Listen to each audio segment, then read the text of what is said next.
Bueno, a ver. Bueno, ahí empezamos. Hoy somos poquitos como siempre. Acá no sé de qué me sirve esta transcripción que hace acá al costado. Bueno, supongo que... Bueno, cuéntenme. Em, a ver, ahí yo no las puedo ver. Habré apretado algo, che, acá. Profe, ¿qué Ahí tal? te veo No, es porque Candela, Lorena. cuando, Ah, ahora sí, empiezo a verla. Josefina. Bien. cuando se Bueno. inicia la grabación, la aplicación nos pone a todos en mute y apaga las cámaras. Entonces, Ah, sí, es por una cuestión del uso de la imagen y eso, supongo. Cuando prendemos la cámara de nuevo, tenemos que aceptar que se esté grabando, digamos. bueno, perfecto. Bueno, cuéntenme, ¿cómo les ha ido en el TP? Que ya se los he corregido a todos. ¿Les ha ido bien? A vos, Sí, gracias. Josefina, te fue bien, Muy sí me bien, acuerdo. muy bien, muy Bueno, bien. a vos, Lorena, ¿cómo te fue? Bien. Sí, sí, muy bien, Bien. por Bueno, suerte. La verdad que Natalia también. estaba un poco asustada, pero bien. No, bueno. ¿Y vos, Natalia? Muy bien, Natalia, estaba desactivando el mute. bueno, Muy bien, me fue bueno. también. Bueno, y vos, Candela, también te fue bien. También bien. Bueno, me alegro, che. Bueno, ya rompimos el hielo, pasó el primer TP. ¿Han tenido el primer parcial ya o no? No, no lo han tenido todavía el primer parcial. Bueno, Todavía no me animo a eh, notar. bien. ¿Saben que estaba anotando? Antes que me olvide, estaba anotando acá en este papelito. El lunes 12 de mayo, ustedes tienen el TP2. El lunes 12 de mayo, hasta las 23:59, entregan el TP2. Hasta esa fecha estamos muy jugados porque esto viene así, a los tiros, es como manejar un auto de Fórmula 1. Fíjense que vamos a tener, además del encuentro de hoy, vamos a tener tres encuentros. Lo pueden anotar si tienen ganas. Uno, ustedes vieron que nos juntamos todos los jueves. Sin embargo, el jueves que viene se cumplen los 30 años, hay una fiesta bárbara en el campus de la Siglo, porque se cumplen los 30 años de la fundación de la Siglo XXI. Y a mí me matan si no voy. Entonces, no nos vamos a juntar ese jueves, sino que vamos a hacer igual que hoy. Lo vamos a adelantar al miércoles anterior. Yo para que ustedes no pierdan este ratito, que al final yo me vuelvo loco, pero es el único ratito que por ahí tenemos, ¿no? Así que nos vamos a juntar el miércoles que viene, siempre a la misma hora. Después nos vamos a juntar el otro miércoles, porque estuve viendo que el jueves es 1 de mayo. Y yo también quiero descansar, che, yo también soy un trabajador como son ustedes. Así que fíjense, nos vamos a ver el miércoles que viene, el otro miércoles, y después sí nos vamos a ver el jueves 8 de mayo. El problema, si se quiere, es que ese jueves 8 de mayo yo les tengo que hablar de las consignas del TP, digamos, para que tengan una orientación, como hicimos en este, que yo he visto, pude advertir que los que han podido ver la grabación, además de ustedes que son los que más o menos están siempre, porque por ahí pueden con los horarios, les ha ido muy bien. O sea que ha servido esta charla, este encuentro que hacemos, que hemos inventado, digamos, ¿no? En definitiva, vamos a tener la charla de hoy, dos más, porque la cuarta son las consignas del propio TP2. Y yo lo que no quiero es que ustedes cometan el error de centrarse únicamente en el tema del TP, porque el módulo es mucho más grande y por supuesto que en el parcial 1 a ustedes les toman, ¿qué cosa? Les toman todo, el módulo 1, el módulo 2. Entonces, un error crítico sería quedarnos solamente en hacer los TP. ¿Me comprenden lo que quiero decir? Bueno, un dato importante antes de entrar en el tema del módulo 2. Siempre me pasa, bueno, tuve 10 que sacaron 100. Sobre 150 alumnos, hubo 10 que sacaron 100. Así que mis felicitaciones. No voy a dar nombres, pero mis felicitaciones. Hubo uno que tuve que poner un 10. Pero, a ver, no se puede ser tan pavote. Me mandó el archivo del foro 1. ¿Qué puedo hacer yo si me mandan el archivo del foro 1? Y le puse un 10, no sé, porque lo hizo en Pica 12, Times New Roman, le puse el 10 de que el formato está bien, pero no me contestó ninguna pregunta. Y la otra que me preocupó, lo digo para que quede grabado, yo después les mando la grabación. Yo he sido redundante, aburrido, un plomazo, les he repetido muchas veces que unos 8 renglones, más o menos, es razonable. Hola, Ivana, es más o menos razonable como, no sé, estamos en una universidad, no estamos en sexto grado o en primer año del secundario, digamos. Esto no es un crucigrama. ¿Quién descubrió América? Colón, 5 letras. No. Y me he encontrado que algunos me han mandado, escúchame, che, 2 renglones, 3 renglones por consigna. Pero, bueno, yo les digo francamente, por ser el primer TP, por ahí les he puesto un 50 cuando las respuestas estaban más o menos orientadas, pero en el TP2 vamos a tener que bajar a la normalidad. Tomen en cuenta eso. Yo en muchos casos, los que han sacado 70 o incluso 60 o 50, he procurado ver que, no sé, que no había errores ortográficos, para ponerle un poquito más de puntos, ¿me entienden? Pero hagamos el esfuerzo. Yo sé que cada uno tiene sus problemones, que unos tienen 5 hijos, los otros tienen padres a cargo, los otros tienen 3 empleos y no sé, el otro se está mudando. Todos tenemos nuestras dificultades, pero les pido, hagamos el esfuerzo porque yo también tengo mis límites lógicos en cuanto yo los ayudo lo más que puedo para que les vaya bien, pero ustedes vieron que el modelo del asilo, y especialmente a distancia, es un modelo constructivista donde de alguna manera los grandes responsables de cuánto aprenden, ¿quiénes son? Ahí Josefina me hace así, claro, de alguna manera ese es el modelo académico del siglo, ¿me entienden?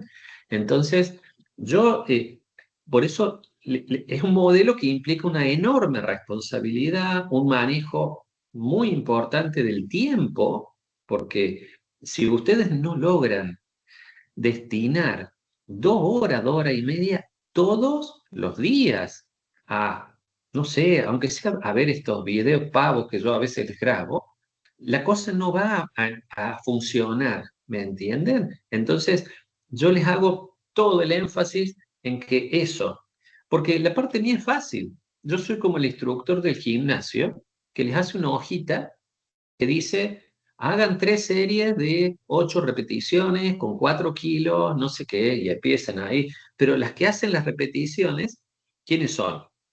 Ustedes, digamos. La parte mía es la parte fácil, digamos, ¿no? Por eso el mérito de todos los que han aprobado es 100% de ustedes. Y por eso toda mi felicitación, ¿me entienden?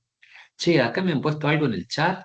Saben que pude configurar que no tenga yo que admitir a nadie, así que entran automáticamente ahora. No me tengo que distraer. Bueno, em, a ver, con esos comentarios, si alguien tiene alguna duda puntual o alguna pregunta del TP1 me la dice, pero si no, vamos directamente a los temas de siguiente, porque vamos al siguiente partido de fútbol ahora. ¿Mm? Bueno, vamos al siguiente partido de fútbol.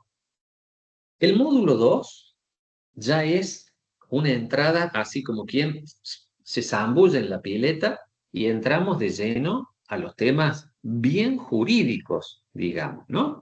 El tema que seguramente que ya han ojeado un poco. El tema del módulo 2 es cómo está armado el Estado argentino. El Estado argentino. Y es un tema bien importante, porque, por ejemplo, vamos a definir qué le toca hacer a las provincias, ¿Y qué le toca hacer a la nación? Vieron que políticamente siempre hay un tema ahí, ¿no? De pronto, qué sé yo, hace falta una ruta o un puente y la oposición dice, che, pero esto le toca a Milei. Y Milei dice, no, pero eso le corresponde a las provincias. Y entonces ahora, por ejemplo, ustedes van a ver, ¿qué dice la Constitución Nacional? ¿A quién le toca cada cosa?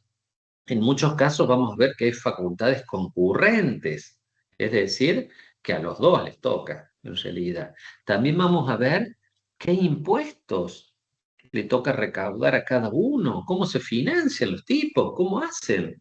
Eh, y por cierto, puntualmente, el TP2 se va a tratar de una forma muy específica de esa interrelación entre el Estado Nacional y los estados provinciales, que es la intervención federal. La intervención federal, que seguramente ustedes son jóvenes, no han visto muchas, porque por suerte, o gracias a Dios, es un instituto que cada vez lo necesitamos usar menos. Pero sí se usa. De pronto, una provincia se te prendió fuego y se agarraron las piñas todos ahí, no sé, la oposición, el gobierno, todos, y medio que alguien tiene que entrar ahí a poner orden, digamos, ¿no? La intervención federal. Pero como ustedes ven, por lo que yo les digo, la intervención federal es un tema muy específico en el gran tema del módulo 2, que es la relación de subordinación en algunos casos entre nación y provincias, de coordinación en otros casos. Yo, a ver, por acá tengo el compendio, miren, todos tienen ya su compendio, por supuesto. Eh, yo les quiero mostrar puntualmente el tema del módulo 2 va a ser el capítulo 4, que empieza en la página 39. Les estoy haciendo, pero una cosa muy sintética. Después, por supuesto, amplían con el manual de Néstor Sagüez y eso. Y sigue con el capítulo 5, que termina en la página 61. Pero estos dos capítulos, cada renglón tiene libros enteros, porque esto es un compendio, esto es un resumen. Parece que fuera poco, pero realmente hay mucho contenido. En particular, yo les quiero destacar, acá está, la página 51. Después la buscan ahí en su compendio. Miren que yo les doy como estos atajos para que ustedes después no pierdan mucho tiempo y vayan directo. Lo que marca la página 51 es en una página, podemos decir que hay tomos enteros escritos sobre esto, pero es un buen resumen de lo que vamos a ver en el módulo, en el módulo 2, la página 51, que dice, hay tres relaciones típicas en la estructura federal de todas las federaciones, no solo de Argentina, ¿no? Bueno, reparto de competencias y un poco toda esta historia. A ver, lo primero que les quiero destacar. ¿Hay alguna pregunta hasta acá? Sí, Lorena, decime. Perdón, doctor, estamos hablando Sí, del manual de Vidar Campos, ¿no? sí, Ah, exactamente. perfecto, está bien, está bien. Bien. Saben que yo lo que quiero, Lorena, es que si decidimos, yo estoy en Córdoba y decido, bueno, vamos a ir a Salta y agarro el auto y empiezo a ir hacia, no sé, hacia Ushuaia y le estoy agarrando mucho, digamos. Yo lo que quiero es que ustedes no le erren por mucho, porque yo les doy lo básico, digo, che, vamos a esto. Ustedes después, cuando de pronto un tema les gustó y tienen el tiempo, van al manual de Néstor Sagüez y hacen ampliación, hacen un zoom, o de pronto pueden revisar un par de veces algunos de los videitos que yo les he mandado o les voy a mandar. Eh, siempre tomen, yo siempre les digo, está bueno si quieren leer el SAM, Canvas, es muy lindo, pero en mi opinión, uno empieza con una pesa de 5 kilos, después va a la pesa de 8 kilos y después a la pesa de 15 kilos. No se puede empezar con la de 15 porque se van a lesionar los músculos. En el caso de ustedes, les va a costar mucho entender de qué les está hablando, ¿me entienden? Entonces, yo les hago el caminito didáctico, digamos, ¿no? Empiecen de lo fácil y vamos de a poquito complejizando. Pero los que por ahí por tiempo no puedan, yo al menos quiero que no le erren a los grandes ejes troncales. ¿Se dan cuenta? Bueno, entonces ya saben, compendio de Germán Vidal Campos, cuáles son los capítulos 4 y 5, creo que dijimos recién, ustedes lo han anotado. Básicamente, conceptos que no podemos ignorar. Ustedes saben ya la diferencia a nivel actual en el mundo de los tres tipos de formas de organización estatal que existen, digamos. Decimos que está el sistema unitario, el sistema confederado y el sistema federal. ¿Quién se anima a darme una idea del sistema unitario? Que es el más fácil de todos, che. ¿Quién se anima? Yo vi un video suyo. Bueno, De contanos, esto. José, dale. Bueno, el unitario es que se concentra todo el poder de absolutamente todas las delegaciones, digamos, en un solo ente, Bien, como por ejemplo, no sé, antes de la Constitución nuestra, ¿no era así? bien, Acá en bien, Argentina. bien. Bien. Después, ¿sigo? Dale, si querés, decime cómo sería el confederal, por ejemplo. Las ¿Tenés idea? confederaciones es como que cada estado o provincia mantiene su, como cierta independencia y tiene derecho de secesión, como de poder Bien. separarse. Cosa que en la federación, que seríamos nosotros, eso no existe, digamos, no hay ese derecho. Bueno, Algo así. muy buen resumen, José. A ver, yo les hago estos comentarios. Todos saben lo que era el Imperio Romano, ¿no es cierto? O el Imperio Persa, o eso, que en ciencia política les cuento que cuando hablamos de la palabra Estado, hablamos del siglo XV en adelante, o sea, del año 1500 más o menos en adelante, que son las configuraciones actuales de la forma de organización de los territorios que llamamos Estado. Sin embargo, esos antiguos imperios básicamente se manejaban con el esquema más simple de todos, que Josefina más o menos lo ha descrito muy bien en realidad, que es el unitario. El sistema más simple es prácticamente así. Hay una especie de dueño, rey, emperador, como le quieras llamar, y hay un territorio. Y en ese territorio, si es muy grande, el emperador, el rey, nombraba a los tipos de confianza de él y los mandaba. Los persas les llamaban satrapías, los sátrapas, los romanos les llamaban gobernaciones. Ahora estamos en Semana Santa y vamos a escuchar hablar de Poncio Pilatos, el que era gobernador ahí en una de las provincias. Porque imagínate, si había que tomar una decisión, no iban a estar yendo hasta Roma. Incluso el Estado español del siglo XV, que empieza a conquistar el Nuevo Mundo con 4 virreinatos, simplemente el rey en cada virreinato nombraba ¿a qué? A un virrey. O sea que es un sistema donde no hay demasiadas discusiones ni demasiadas dificultades, ¿no?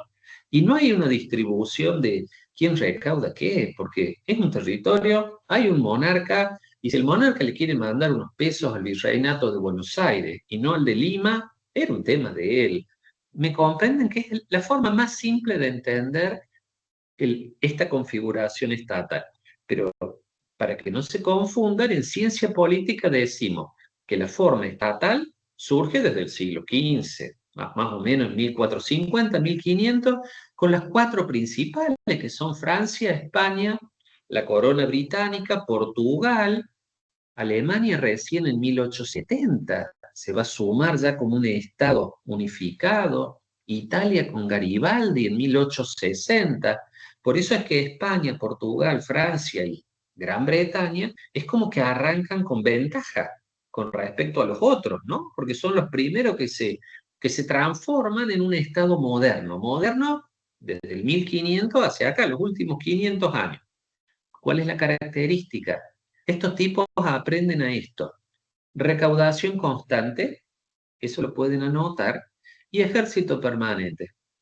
Y como hay una recaudación constante, necesitan una burocracia constante. ¿Para qué? Para recaudar la plata. Entonces, fíjense cómo son bien fácil las características de un Estado moderno. Los tipos no tienen un ejército de vez en cuando, no, tienen un ejército permanente. Y como hay que pagarle los sueldos continuamente al ejército, necesitas una recaudación de dinero permanente. Y como necesitas una recaudación de dinero permanente, también surge la burocracia permanente, ¿no? ¿Ven cómo se va armando de a poquito, como si fueran las piezas de un puzzle, que se va armando lo que es un Estado moderno, digamos, ¿no? La cosa es más complicada, pero vamos a empezar con estos conceptos fáciles. ¿Me siguen Perdón, hasta acá? Sí, sí, Lorena. una consulta. Sí.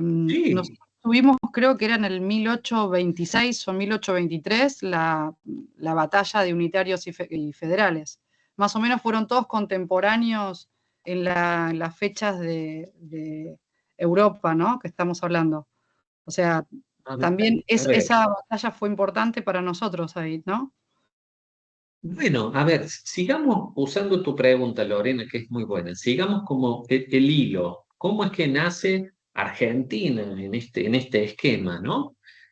De pronto, estos estados ya permanentes, que hacia el año 1500, 1600, ¿se acuerdan el tema del casamiento de los reyes católicos? Bueno, estos estados permanentes, que en definitiva los cuatro poderosos eran Portugal, España, Francia y Gran Bretaña, básicamente se pasan a los tíos, agarrándose a tiros entre ellos. Si no era ahí en Europa, era manoteándose mutuamente, ¿qué cosa? Las colonias de ultramar que cada uno tenía. En ese contexto, ¿dónde estamos nosotros? Yo estoy en Córdoba, pero en esa época estábamos en el Virreinato del Río de la Plata, que incluía también Paraguay, Uruguay, Bolivia. Chile no, era una capitanía general. Y Perú era otro virreinato, allá arriba, ¿no? Después estaba el de Nueva Granada, que era Venezuela y Colombia, virreinato, y estaba después el virreinato de México. ¿Saben cuál era el virreinato más pobretón de todos? Este, porque no teníamos oro, no teníamos, bueno, plata sí, ¿no? En la zona de Bolivia, Potosí, el Gran Cerro de Plata, pero el virreinato de Perú o el virreinato de México, o incluso el de Venezuela y Colombia, que tenía esmeraldas, vieron que los españoles eran más bien extractivos, como aquí nace minería, era extraer metálico, ¿no? Más o menos el concepto. En este no había, ¿vieron? Ni oro, eran unas pampas nomás. ¿Qué pasó? Estamos acá nosotros, el Virreinato del Río de la Plata, incluso es el cuarto y último en nacer. Nosotros nacemos pasado 1750 para frenar ¿a quién?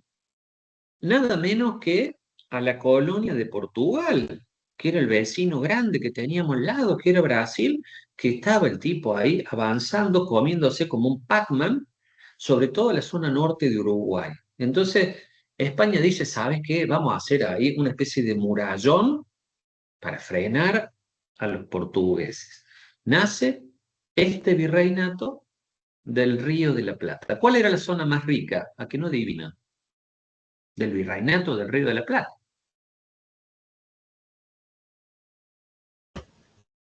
Bolivia. Muy bien, ¿quién dijo eso? Yo. Bien, Candela, qué campeona, che. Bolivia. Fíjense, Córdoba, donde estoy yo, ¿hay alguien más de Córdoba por acá? Ah, bueno, Candela, Josefina también. Bueno, no sabía que eran de Córdoba, che.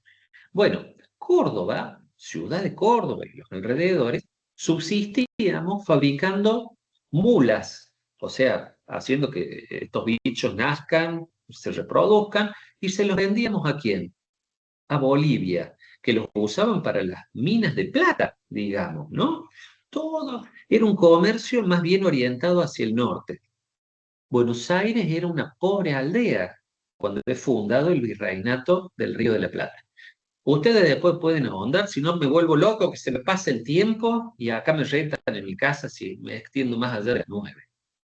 ¿Qué pasó? Pasan los años y va a haber una enorme revolución en Francia. ¿Cuál es? No La escucho, Revolución Lore. Francesa. Revolución Francesa. Bien, dejan abiertos los micrófonos, y todos somos poquitos. Ah, La bueno. Revolución Francesa, que realmente es una explosión, ¿no? La Revolución Francesa, no vamos a entrar en detalles, pero va a derivar en un caudillo. ¿Cómo se llama ese caudillo? Eh, bueno, ¿Sobremonte? Napoleón. No. No, estamos hablando de Francia. Napoleón. Revolución Francesa. Napoleón Bonaparte. A ver, hay una revolución en Francia. Dicen, no queremos más los reyes, dicen los locos estos de los franceses. Pero les cuento que todos los reyes eran medio primos entre ellos. Entonces, ¿qué pasó? Apenas estos lo derrocaron a los reyes de Francia, Luis XVI, Luis XVIII. Los otros países, los reyes, a que no adivinan qué, se aliaron para defender a sus primos hermanos, a sus primos segundos y atacar Francia. Y lo notable fue que a Francia le surge un caudillo militar, un déspota, pero un caudillo militar extraordinario, quizás uno de los 3 o 4 militares más geniales de toda la historia humana. Así como decimos Mozart, Beethoven, son los máximos genios de la música, no sé. Napoleón Bonaparte era un genio en términos militares, tan es así que enfrentó a toda Europa y los va derrotando sucesivamente, los va derrotando. No hay forma. De hecho, llega hasta invadir Rusia. Sí. Le va mal. Estamos hablando ya del final, ¿no es cierto? Pero Napoleón, en esa situación en la cual, en cierto punto, su gran enemigo, porque no tenía barcos, entonces no puede cruzarse nadando a invadirlos a los ingleses, y simplemente el gran opositor que le quedaba de pie era Gran Bretaña. En ese momento Napoleón ordena el bloqueo comercial contra Gran Bretaña, ¿no? Ordena el bloqueo comercial. Y España, en ese momento, era aliada de Francia. España era aliada de Francia. En ese contexto, para que vean que no es algo personal, solo negocios, Inglaterra decide con sus barcos atacar puntos alejados de estos que son aliados. Francia, España, aliados entre ellos en ese momento. 1806, ¿qué pasó en Buenos Aires? La, Lo de la la invasión batalla de- inglesa. Bien, pero no era algo personal. No era que los ingleses nos tienen bronca y después nos quitaron las Malvinas y no, no. Era una cuestión de que ellos eran enemigos de Francia y de España, que era su aliado, y aliados. están atacando puntos en el planeta que estén con poca defensa. Invasiones inglesas, 1806, 1807. Los derrotamos, ¿no es cierto? Sí. Levantamos ahí las banderas, los derrotamos. ¿Se acuerdan la historia del aceite hirviendo y toda esa historia? Bueno, esa historia del aceite hirviendo es de la segunda invasión, porque la primera, simplemente con 1500 hombres, tomaron Buenos Aires. 2 meses más tarde, el 12 de agosto de 1806, Santiago de Liniers reconquista. Bueno, bárbaro. Pero los ingleses vinieron por segunda vez con 11.000 hombres. Whitelock. Pero ¿qué pasó? Esta vez los porteños estaban preparadísimos y a medida que iban avanzando las columnas inglesas por las calles de Buenos Aires, cada casa era una fortaleza. Y ahí es la anécdota de que ¿qué les tiraban desde las azoteas? Hirviendo, Aceite sí. hirviendo, debe haber sido agua hirviendo, porque el aceite era carísimo. Entonces, bueno, los derrotamos. De hecho, le hicieron casi lo fusilan a Whitelock, porque con una semejante cantidad de soldados, imagínate que no pudo tomar Buenos Aires. Sí, yo no me quiero extender, pucha, siempre me da bronca los tiempos. ¿Qué pasó después? Napoleón traicioneramente invade España. Invade España. Estaba Carlos IV, su hijo Fernando VII, invade España, hace una un acto que se llama la farsa de Bayona, en la cual lo obliga a Carlos IV a que le entregue la corona a Fernando VII, su hijo. Y después lo obliga a este joven, Fernando VII, a que le entregue la corona española, ¿a quién? A su hermano Al José. hermano. Sí, pone al hermano, José, a José, a José Pedro. Bonaparte. José Bonaparte. Entonces, a ver, era una tremenda burla, la farsa de Bayona. Con esos hechos empieza la llamada Guerra de Liberación Española, que así la llaman ellos. Guerra de Liberación. ¿Frente a quién? Frente a Francia, que había pasado a ser enemigo. Y automáticamente Gran Bretaña pasa a ser aliada, por supuesto, ¿no?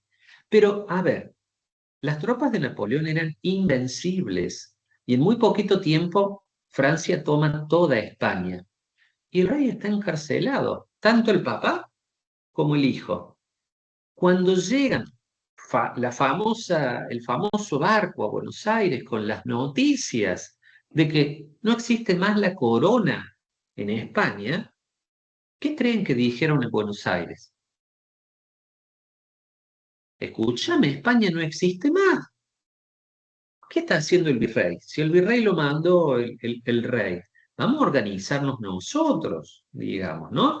Ahí tienen el famoso cabildo abierto y bueno, y empieza nuestro proceso, que a los 3 o 4 años dijimos, ¿saben qué? ¿Sabes qué? Vamos a directamente independizarnos de España, ¿no? Pero ahí empieza nuestro proceso y el proceso de toda Latinoamérica. Una buena moraleja es, si no está tu metrópoli, el país que te domina, bajo las garras de otro, es casi imposible que te puedas independizar. ¿Me entienden? ¿Me siguen hasta acá? Bueno, ¿qué pasó en 1815? Habrán visto la película con la batalla de Waterloo. ¿Qué pasa en 1815? Napoleón pierde todos sus hombres en Rusia, se congela, no sé cómo es la historia. Batalla de Waterloo, Napoleón no existe más. ¿Qué pasó con el León de España? ¡Ja! Ahora sí, ¿qué voy a hacer? Dijo España. Vamos a retomar, ¿qué cosa? Todos estos que se me han querido independizar. Para el 9 de julio de 1816, cuando Argentina declara su independencia, ¿saben cuál era el único foco que no se había logrado apagar por los ejércitos españoles? El único foco en toda Latinoamérica, Buenos Aires. Los únicos. Por eso el 9 de julio de 1816 es extraordinario. Se arriesgaron a que lo fusilaran, digamos, ¿no? Después, la historia ustedes ya la saben, no quiero... pero me siguen hasta acá, ¿se entiende mejor la historia? ¿Sí? En ese contexto, el 25 de mayo de 1810, cuando asume Cornelio Saavedra con la primera junta, nombran gobernadores en todas las provincias del virreinato. Córdoba recibe a Juan Martín de Pueyrredón, gobernador. ¿Pero cómo? ¿No lo elegían los cordobeses? No, porque el sistema que venía de España era un sistema unitario. Unitario. El que tiene el mando designa, nombra todos los gobernadores. Por eso en Córdoba capital tenemos la avenida Pueyrredón. Fue gobernador de Córdoba. ¿Me siguen hasta acá? ¿Se dan cuenta? En esos primeros años va a haber una disputa interna fenomenal en Argentina, que va a durar al menos hasta, en América hasta 1825, pero en Argentina dura hasta 1816, 1818, que es los argentinos, patriotas, partidarios de la independencia, y los argentinos nacidos acá, partidarios de volver a estar con el rey. Porque los ejércitos contra los que pelea San Martín o Belgrano, en realidad son en su mayoría americanos, igual que eran los de que estaban de este lado, ¿me entienden? Eh, es una verdadera guerra civil la que vivimos en América. Nosotros le llamamos guerra de la independencia. Jugamos al juego de que peleábamos contra España, pero en realidad es una guerra civil. Una vez que está resuelto eso en Argentina y ya está, derrotamos a todos los que eran pro-realistas, pro rey, empieza la segunda pelea. ¿Cuál es la segunda pelea? La interna, o sea, Una Sí, vez que definimos nuestro dijimos que propio no gobernante. manda, una vez que dijimos que no manda más el rey, empezamos a discutir quién manda. Entonces, ¿quién manda? Y había dos grupos. Uno eran, siempre la capital iba a estar en Buenos Aires, que en ese momento ya tenía una importancia bárbara. La pregunta estaba, si el que estaba en Buenos Aires designaba a todos los gobernadores o cada una de las oligarquías, las élites locales, mantenía su poder, digamos, ¿no? Esa es la discusión federales unitarios. No es muy científica, que digamos, es más bien una lucha entre élites, digamos, porque el federalismo era como decir hoy inteligencia artificial. El federalismo como forma de organizar un Estado solo existía en los libros y en Estados Unidos. Nada más. Por eso Manuel Dorrego, federal, es un estudioso en Estados Unidos, pero el federalismo como sistema era un sistema absolutamente novedoso, ¿me entienden? Entonces, el Perdón, sistema es él el... se había exiliado, Decime, ¿no? Lorena, Dorrego se había ¿cómo? exiliado allá en Estados Unidos, ¿no? ¿Era él? ¿O si no me equivoco? ¿Manuel Dorrego? Sí. Sí, Manuel Dorrego hizo estudios, quizás el único, ¿no? Bueno, Porque sí. Sé que estuvo allá, pero no esa- recuerdo bien es- exacto, la historia de Dorrego saben que es triste porque, a ver, en ese contexto, Paraguay dice, ¿saben qué? Perdónenme, me las pico. Hicimos el intento. Belgrano fue con tropas y hay dos batallas, Paraguarí, Tacuarí. ¿Han oído hablar del tamborcito de Tacuarí? Bueno, pero perdimos las dos batallas y Paraguay dijo, chao, hasta luego. Y el que sostuvo toda la independencia fue Bolivia, frente a las tropas del Perú. Apenas cuando eran derrotados los bolivianos, algunas tropas llegaban a Salta y ¿quién los frenaba en Salta? Martín Miguel de Güemes.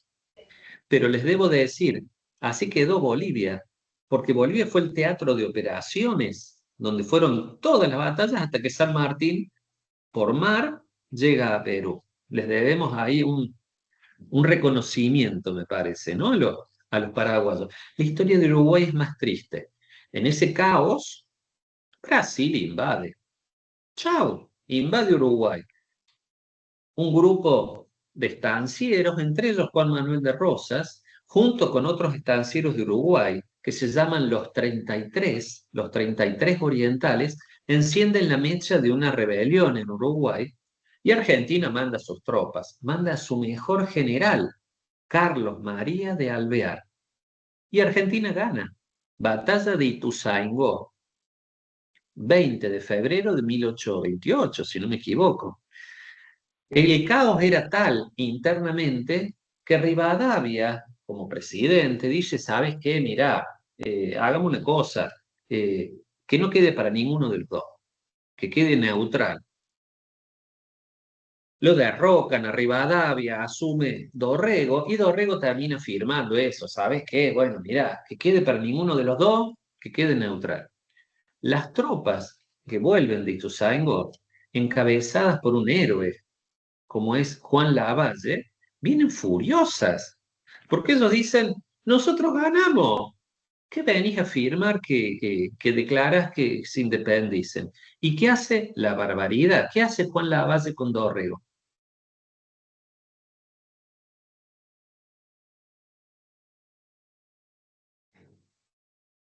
lo designa. Dorrego es el que va a terminar firmando como gobernador de Buenos Aires. Dice, bueno, ¿sabes qué? Acepto. Delegado de las relaciones exteriores. Acepto que Uruguay se haga independiente, no es ni de Brasil ni de Argentina. Ante eso, las tropas que habían ganado en Ituzaingó vienen furiosas con Dorrego. ¿Y qué le hacen a Dorrego? A Manu Dorrego. ¿Qué le hacen? Primero lo derrocan, Lo fusilan. lo fusilan. Lo fusilan. Eso fue un salto brutal, porque fue la primera vez que o una de las primeras veces, ¿no? Que en las guerras civiles terminamos con la vida del adversario. Eh, el caos es total, va a asumir la gobernación de Buenos Aires Juan Manuel de Rosas, después del asesinato de Juan Facundo Quiroga, porque acá empieza a haber asesinatos por todos lados. Lo matan a Quiroga, matan a Alejandro Heredia, gobernador de allá, de una de las provincias del norte, no me acuerdo si era Tucumán. Eh, y Juan Manuel de Rosas dice, yo asumo, pero sin división de poderes.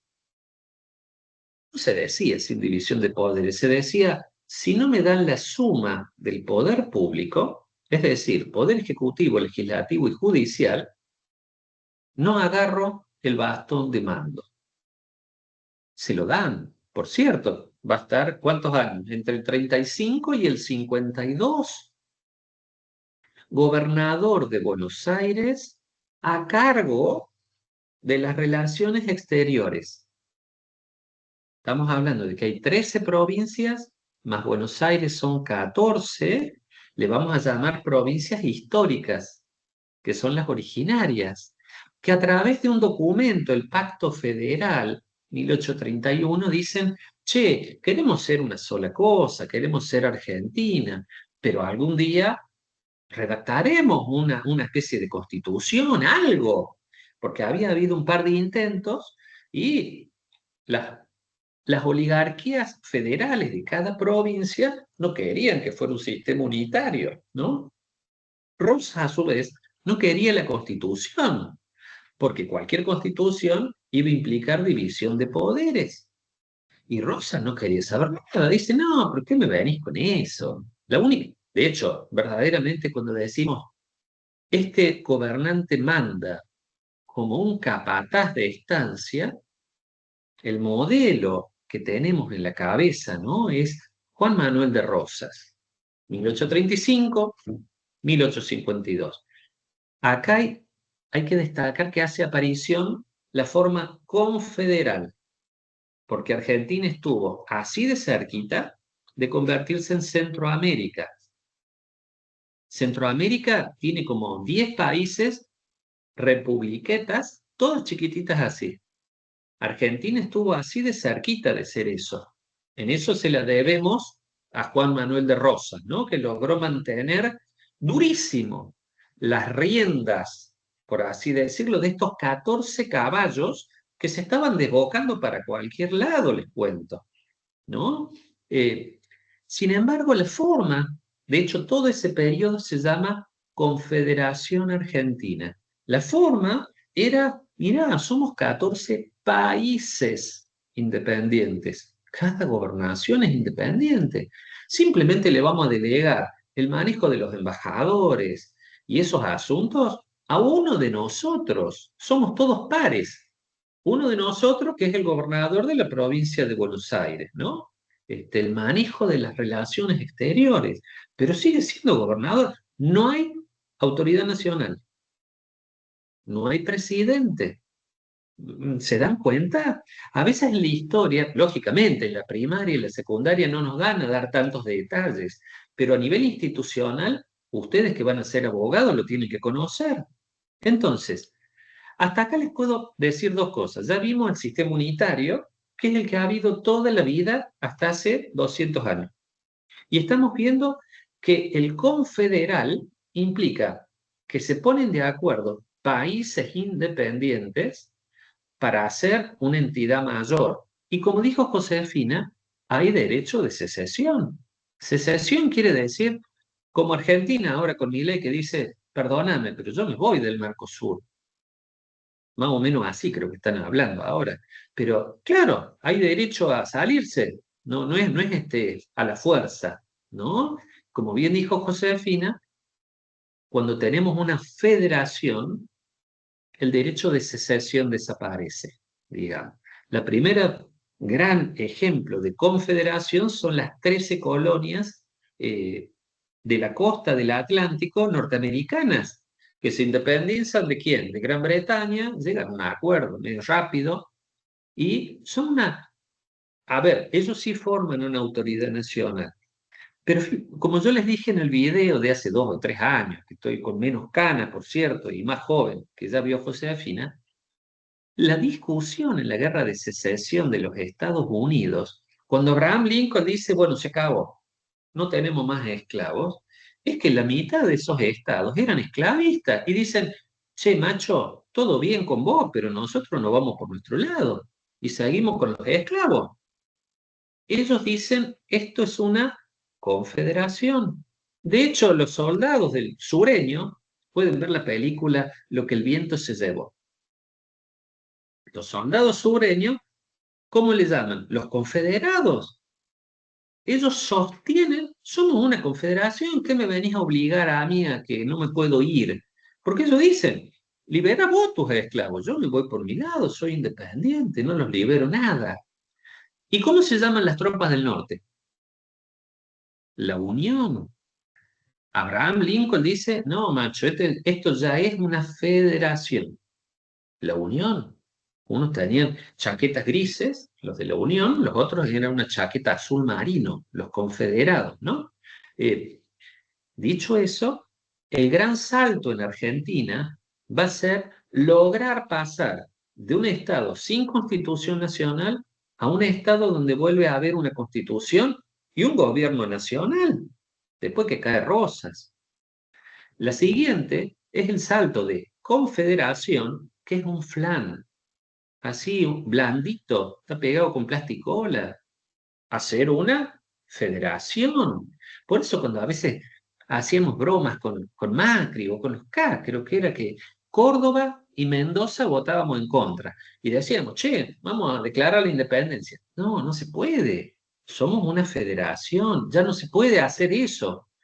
Díganme si me han entendido la diferencia entre unitario, Estado confederal, Estado federal. ¿Me han entendido?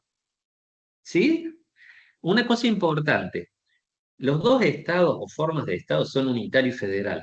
El confederal siempre es una transición por poco tiempo, porque o se disgregan y pasan a ser de nuevo estados unitarios, o se endurece el poxipol y pasan a ser una federación. ¿Me entienden hasta acá?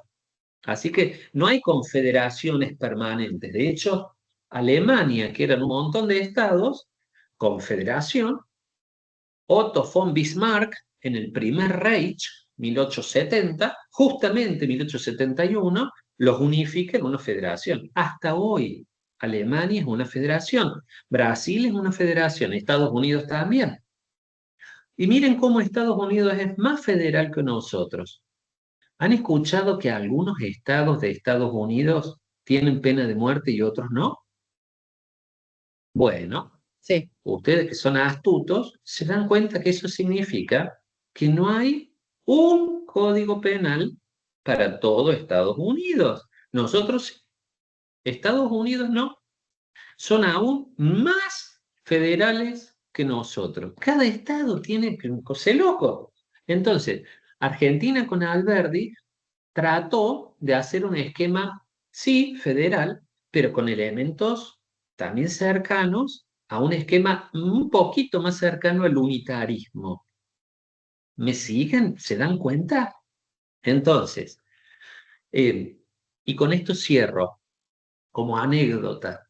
El 1 de mayo de 1851, el famoso pronunciamiento de Justo José de Urquiza, que era lugarteniente de Rosas, era gobernador de Entre Ríos, que va a dar lugar a la caída de Rosas, jurídicamente consiste en una nota en la cual Urquiza le avisa a Juan Manuel de Rosas que la provincia de Entre Ríos le quita la delegación de las relaciones exteriores. Por supuesto que Rosas con eso dijo, loco, traidor, salvaje, unitario, Urquiza, y viene la batalla de Caseros, ¿no? Pero miren, la herramienta, el instrumento jurídico fue, te retiro la delegación que todas las provincias, todos los años, le daban al gobernador de Buenos Aires, que nos maneje las relaciones exteriores. digamos, ¿no? Eh, bueno, díganme si tienen alguna duda hasta acá. ¿Cómo vamos? Bien, yo les Vamos quería bien. consultar, no sé si tiene mucho que ver, si no hablo con gente de la facultad. No veo el trabajo práctico 2. No lo puedo ver en el, digamos, para verlo y empezar a leer las consignas y todo eso. No me aparece como me aparecía el 1. Mira, teóricamente te pones abajo donde dice comenzar, Sí, buscas módulo 2, sí. buscas la parte 4 del módulo 2 y ahí tiene que aparecer trabajo práctico 4. Denme un segundito que ahí vengo. Quiero tirar estos saquitos de té. Aparecen preguntas. No sé si a ustedes les aparece igual. Yo todavía no incursioné en el TP2, te soy sincera. Así que ni No, idea. pero yo ya he recibido algunos TP2 que me han mandado. Fíjate, José, porque seguro que lo vas a Ah, encontrar no, estaba después. haciendo algo mal. Sí. Perdón por hacerlos perder tiempo con esto, estaba haciendo algo mal yo. Bueno, pregunta del millón de dólares. ¿Quién creó a quién? ¿El Estado Nacional y después se crearon las provincias? ¿O son las provincias las que crearon el Estado Nacional? Esa pregunta de parcial. Las provincias, el Estado Las Nacional. provincias. Al Estado. Millón de dólares. Claro, ustedes ven, se ganaron el millón de dólares. Bueno, Qué ustedes bueno. ven, de acuerdo a la historia que yo les he contado, después de que con la primera batalla de Cepeda en 1820 desapareció el Estado Nacional, solamente quedaron los gobernadores de provincia. Aparece por un ratito Rivadavia con su sillón de Rivadavia en 1826-27, dura nada, de entre 1820 y 1853 no hay Estado Nacional, muchos años. Entonces, en Argentina decimos que las provincias son preexistentes a la nación. Otra pregunta del millón de dólares. ¿Todas las provincias? ¿Cómo es? A ver, cuéntenme un poco. No son solo las 14 que estaban al principio. Muy bien. ¿Quién dijo eso? ¿Candela? Bien, Candela, impecable. De hecho, ustedes saben que recién en 1879 Julio Arroca lleva el ejército argentino y, bueno, a ver, termina de conquistar la Patagonia antes que se le agarrara Chile. Y recién hacia 1950, eso que era un territorio nacional con un delegado del presidente, hacia 1950 se crean las provincias de Santa Cruz, Chubut, Río Negro, ¿me entiendes? 1950. O sea que definitivamente hoy tenemos 24 hermanitos, pero no somos todos iguales, che.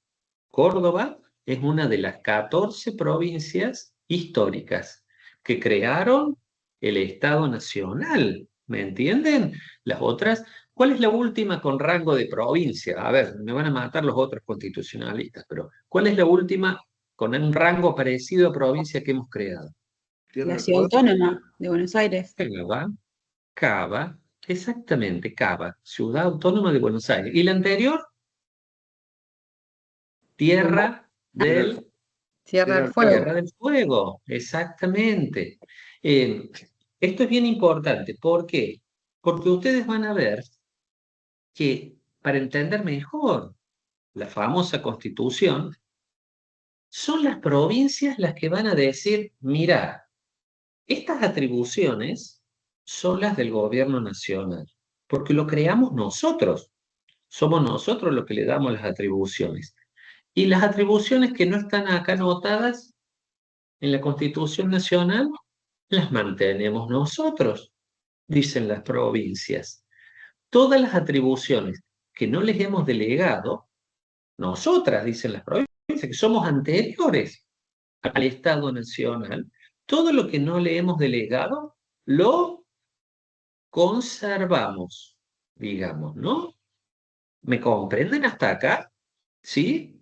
Y ustedes, ya voy cerrando porque en 5 minutos ya ustedes están cansados también. van a ver ustedes que hay una subordinación, y vamos a ver la primera relación, la relación de subordinación entre el Estado nacional, también le llamamos Estado federal, y los subestados provinciales. Hay una relación de subordinación que ustedes la van a ver en el artículo 5 de la Constitución Nacional. ¿Por qué? Porque la Constitución Nacional la redactan, acuérdense que son los representantes de las provincias los que van a crear y darle forma al Estado Nacional, ¿verdad? Pero después decimos, se acabó el derecho de secesión, pero se acabaron más derechos. Y el artículo 5, a ver, ¿quién me ayuda a leer el artículo 5? A ver, ¿quién lo tiene por ahí?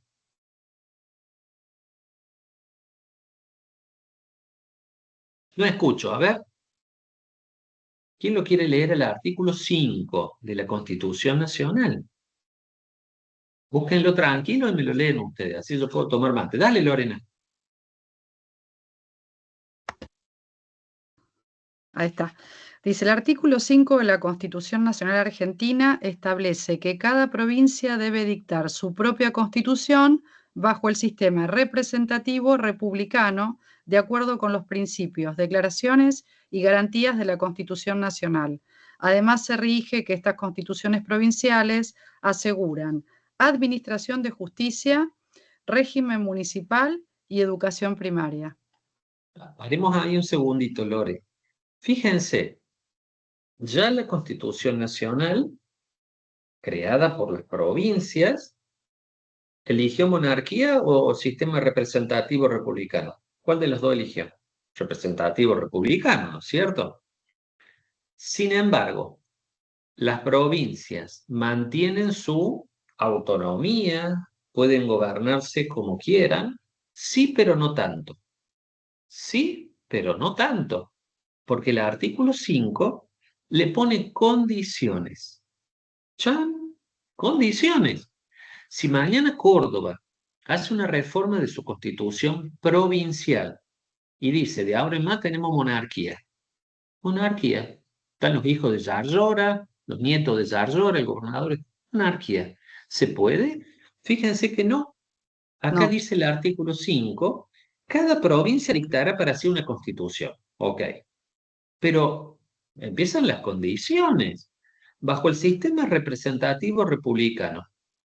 Chan, de acuerdo con los principios, declaraciones y garantías de la Constitución Nacional. ¿Se acuerdan que hablamos, por ejemplo, de algunas cláusulas pétreas? Una de las garantías era que no hay más azotes. ¿Se acuerdan que puede alguna provincia decir en su código de faltas, acá al que ande borrachina por la calle, le damos 50? No, no, porque tienen que respetar las declaraciones de derechos y garantías que están ya escritas en la Constitución Nacional. Pero me estás limitando mi autonomía, van a decir las provincias. Sí, es así, pero sigue. Debe asegurar administración de justicia, régimen municipal, que es un tercer nivel estatal. ¿Y qué más? Educación primaria. Quiere decir que si una provincia no tiene escuela secundaria, bueno, no hay problema. Al menos tiene que asegurar la educación primaria. Y ahora quiero que leas, Lore, o vos, Candela, la frase clave, que es el cierre de ese artículo. ¿Qué dice después? Dice, bajo estas condiciones el gobierno federal garante a cada provincia el goce y ejercicio de sus instituciones. Fíjense que acá tienen un contrato. Sáquenle la foto. Sacamos la foto para que lo vean. Esto es un contrato. Significa, voy a ser un poco audaz con lo que les voy a decir, significa casi, casi que la regla de los últimos 3.000 años de formas de gobierno sigue siendo el sistema unitario. Le vamos a garantizar la autonomía, autonomía sinónimo de sistema federal. Le vamos a garantizar, así le hacemos con los deditos, la autonomía bajo estas condiciones. Bajo estas condiciones, solo si cumple estas condiciones que acabamos de leer en el artículo 5, le vamos a dejar a Zarzora que gobierne, a Kicillof que gobierne, y así. ¿Se dan cuenta? Ahora bien, ¿qué dice el artículo 6?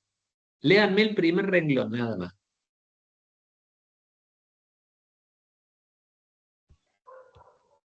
Dice, el gobierno- gobierno federal interviene en el territorio de las provincias para garantizar la forma republicana de gobierno o repeler Hasta ahí nomás, Lore, hasta ahí nomás. Fíjense cómo el 5 está atado al 6, con una sutil amenaza. ¿Vos no me garantizas la forma republicana de gobierno? Yo intervengo. Intervengo significa que viene mi ley y dice, vos, Kicillof, no sos más el gobernador. Te mando las tropas y te saco y pongo a un interventor federal. ¿Por qué? Porque no garantizaste la forma republicana de gobierno. A ver, es un contrato. De hecho, siempre que hay una intervención federal, ustedes van a ver que se acude al texto del artículo 5 o este primer párrafo del artículo 6. Pero, a ver, ¿se lo habían imaginado así? ¿Se habían dado cuenta de que era así? Es un sistema donde las provincias son autónomas, pero hasta por ahí no más. Bajo ciertas condiciones. Si no, no te damos la autonomía. ¿Mm? De hecho, en algún momento se ha discutido, y creo que todavía está en discusión, si el hecho de que haya una reelección indefinida de un gobernador, pero ya cuando pasan no 6 años o 9 o 12, cuando han pasado 30 años con el mismo gobernador reelecto, reelecto, reelecto, seguimos ante un sistema republicano de gobierno. Con Formosa, no sé si tengo acá alguno de Formosa, pero con Formosa se lo ha planteado, ¿no? En San Luis han sido mucho más vivos. Y en Córdoba también. Está el mismo signo político, pero van cambiando, che, van cambiando los nombres propios.